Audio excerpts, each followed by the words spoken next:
Durante el Summer Showcase 2014 de Bandai Namco se presentaron diversos títulos, entre ellos, dos juegos para la más reciente generación de consolas. Dragon Ball Xenoverse generó gran expectativa al ser presentado en la E3 de este año, por lo que platicamos con Jason Enos, Senior Global Brand Manager, sobre algunos detalles del juego, que aún no tiene fecha de lanzamiento. Well, we first announced Dragon Ball Xenoverse at E3, and it's pretty exciting for us because it's our first Dragon Ball for the new generation console, so PlayStation 4, Xbox One. It's great to bring something like Dragon Ball, which is one of the most famous manga and anime properties, almost 30 years now that it's been around, and to see it go through all of the different game systems and now be on the newest technology. It really gives us an opportunity to bring the experience of Dragon Ball to an even higher level. Graphics, obviously, more destruction in the environments, cooler effects, even better animations on the characters. It's really going to make it feel like we're bringing the anime to life. Of course, everyone was wondering about this mysterious character right here when we showed him in the E3 trailer, and so all the fans started going crazy. What is this guy? Where is he from?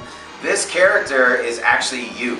That's right, you are going to be able to create your own Dragon Ball character and bring this character into the world, and this character has the ability to travel through time and intervene with the history that we know Dragon Ball to be.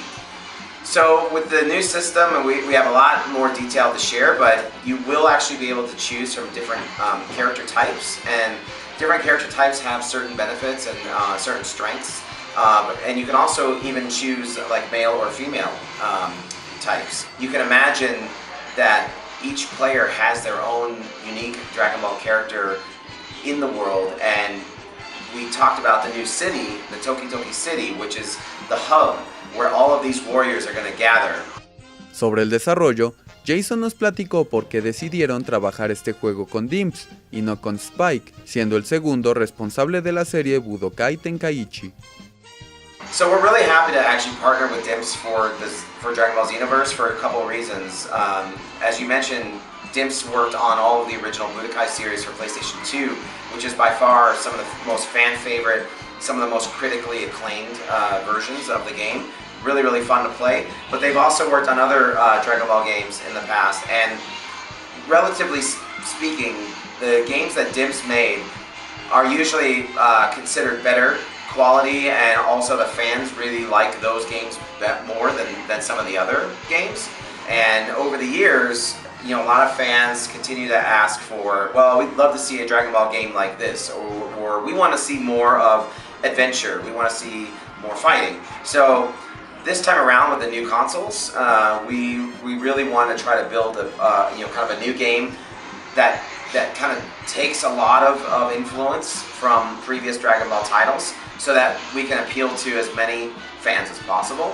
But I think fans are really going to enjoy this game because it's going to have a little bit of all of those different elements, and it's going to make it feel like a more complete, what a complete Dragon Ball game should be. Lords of the Fallen es desarrollado por Deck 13 Interactive, un estudio alemán con experiencia en el desarrollo de juegos de aventura. Mike Chang, Associate Brand Manager de Bandai Namco, nos habló sobre Lords of the Fallen. The game really relies heavily on the tactical combat system, so it's not a hack and slash, it's an action RPG. It does move pretty fluidly, but you can't just run in and start hacking and slashing. You have to really study your opponent, seeing their weaknesses, seeing how they attack, knowing what their timing of attacks are, and then once you kind of get that down, then you can kind of, start employing your attacks. And then what you'll see with a lot of the lords in the game is that they have different phases of lord. The champion lord has 3 phases, and in each phase, he gets more and more aggressive. So first, his attacks are strong, but not that strong. By the time you get to the last stage, he's in full-on rage mode, there's fire everywhere, and his attacks are much stronger, much quicker, and he's definitely more aggressive. So knowing what opponent you're fighting really is a key thing for this game. For a lot of people that felt certain games were maybe a little bit too difficult, too unforgiving, or games that maybe require too much of an investment in time. This is a great way to jump in, learn about the intriguing storyline, play through it, know that you can finish the entire game in 20 to 30 hours. It's not so difficult. It's not so frustratingly difficult where you're playing and you're just going to give up. There's also the Monk's Decipher DLC where you'll get this Monk's Quest with the Rune Stone that uncovers a lot of the secrets that you want to learn about what really happened with the evil god Adder and what you're playing as Harkit, what secrets are untold with him. You also get the physical game CD soundtrack within the case.